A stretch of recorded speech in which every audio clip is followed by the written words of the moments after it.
काया रूपी नगर है। यदि आपके आसपास में बहुत कुसंग है, गलत विचारधारा के लोग रहते हैं, तो आपके मन को संभलने में ज्यादा मेहनत पड़ेगी। इसलिए विचारक कहते हैं, 3 चीजों से मनुष्य के जीवन का निर्माण होता है। जो तुम बनना चाहते हो उसके लिए पहली बात, संगत का चुनाव सही कीजिए। कई बार देखा जाता है, साधारण लोग भी नेताओं के साथ रहते रहते नेता बन जाते हैं, और सामान्य लोग साधुओं के साथ रहते रहते वो भी साहेब जी बन जाते हैं। संगत का असर आ गया है। और कितने सज्जन लोग भी गलत लोगों के साथ रहकर वो भी गलती करने लग जाते हैं। इसका बहुत बड़ा प्रभाव होता है।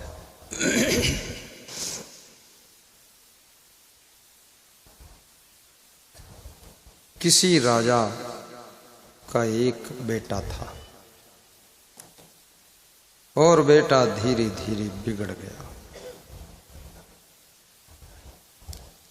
बिगड़ना मनुष्य को आसान है, और बिगड़ जाने के बाद सुधरना बहुत कठिन है। परिवार में एक सदस्य बिगड़ता है, पूरे परिवार की शांति को भंग कर देता है। और याद रखना कि मनुष्य या तो नशा में गिर जाता है और या तो चरित्र से गिर जाता है। यही 2-3 चीजें बिगड़ने के लिए होती है।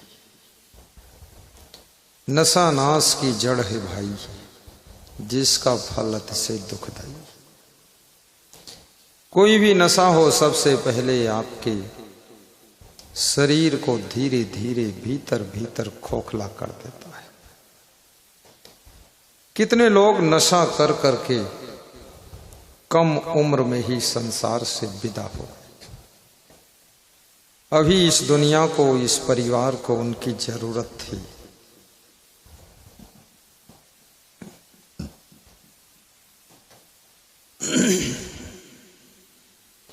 अपने सुखी परिवार को दुखी करके चले गए।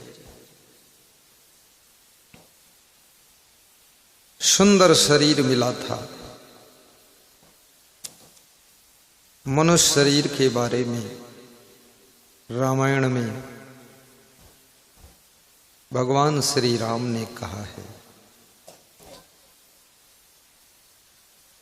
प्रवासियों को सुनाया है, बड़े भाग्य मानुष तन पावा। ये मनुष्य का शरीर बड़े भाग्य से प्राप्त होता है।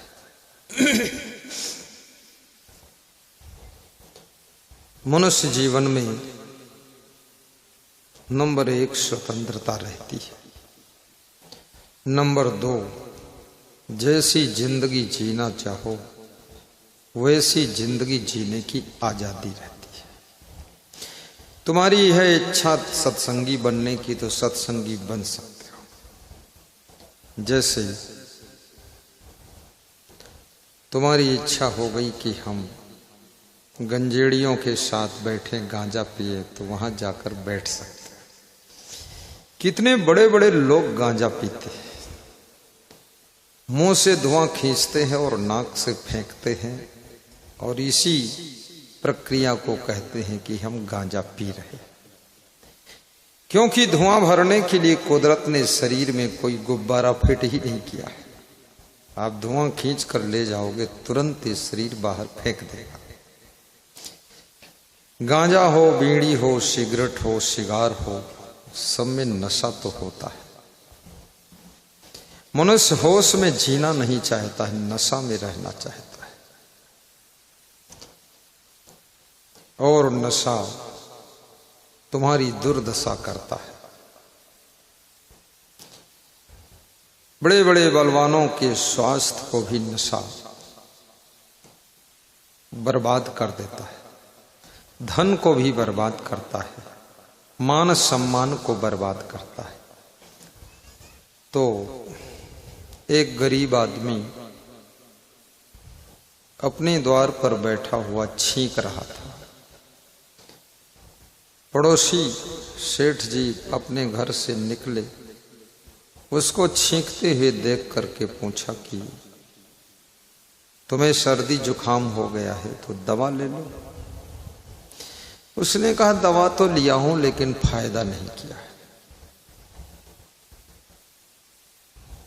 दवा फायदा नहीं किया।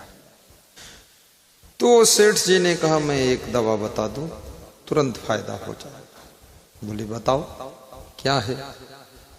अरे तुम छींकते हो तो हमको डिस्टर्ब होता है, सामने तुम्हारा घर है, द्वार पर बैठकर छींकते रहते, इन्फेक्शन फैलता है। बीमारियां एक दूसरे से फैलती भी है।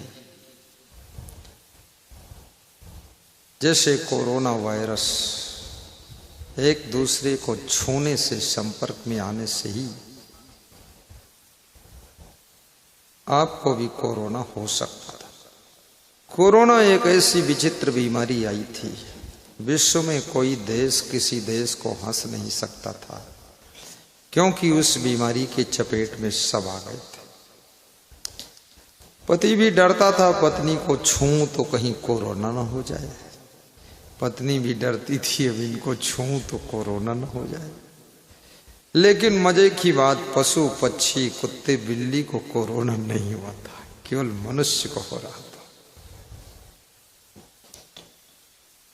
और जो लोग पेड़ पौधों के बीच में अधिक रहते थे उन पर कोरोना का प्रभाव बहुत कम हुआ है। इसलिए हर व्यक्ति को अपने आसपास में पेड़ लगाना चाहिए। पेड़ लगाने से कोई सरकार को फायदा है वो बात नहीं है, आपको ही फायदा है। पेड़ ऑक्सीजन देते हैं, जिसमें पीपल का पेड़, तुलसी का पौधा, ये बहुत ऑक्सीजन देता है। 24 घंटे पीपल का पेड़ ऑक्सीजन देता है। कम से कम आपके परिसर में एक पीपल का पेड़ होना चाहिए। बहुत बड़ा हो जाए तो उसको थोड़ा थोड़ा काट छांट दो। और तुलसी का पौधा रात में अपने कमरे में गमले में लगाकर रख लीजिए। देखना आपकी बुद्धि बढ़ेगी और नींद आपको गहरी आएगी। गमले में तुलसी का पौधा लगाइए और अपने बेड के दोनों साइड में रख लीजिए। रात भर फुल ऑक्सीजन तुलसी का पौधा देता है। इसीलिए तुलसी की पूजा की जाती है, इसीलिए तुलसी की लकड़ी की माला भी पहनी जाती है और चंदन की माला भी पहनी जाती है। लेकिन धीरे धीरे लोगों ने तुलसी से भी छुट्टी ले लिया है। लोग समझते नहीं, पूजा के बहाने ही तुलसी के पास जाकर 5 मिनट हाथ जोड़कर खड़े होने की विधा हमारे भारत देश में थी। कितने लोगों के यहाँ अब तुलसी मिलेगी ही नहीं। तुलसी की 5 पत्ती आप रोज खा लें, पानी से धोकर, एंटीबायोटिक का काम करती है। एक लवंग खा लें शाम को, एक इलायची खा लें तो आपको गहरी नींद आने में मदद करती है। 24 घंटे में 2-4 बार हंस लें तो आपकी बुद्धि का स्मरण बढ़ता है। चिंता, टेंशन, स्ट्रेस खत्म हो जाता है। लेकिन हंसना भी कठिन है, क्योंकि हर आदमी कहीं न कहीं फंस जाता है, इसलिए हंस नहीं पाता है। मन में कुछ न कुछ चिंता, दुख रहता है। जब महात्मा विदुर ने धृतराष्ट्र से भेंट किया तो महाराजा धीराज धृतराष्ट्र ने पूछा था कि हे विदुर, मुझे रात को नींद नहीं आती है। रात सोने के लिए है, कभी इमरजेंसी हो तो जाग सकते हो,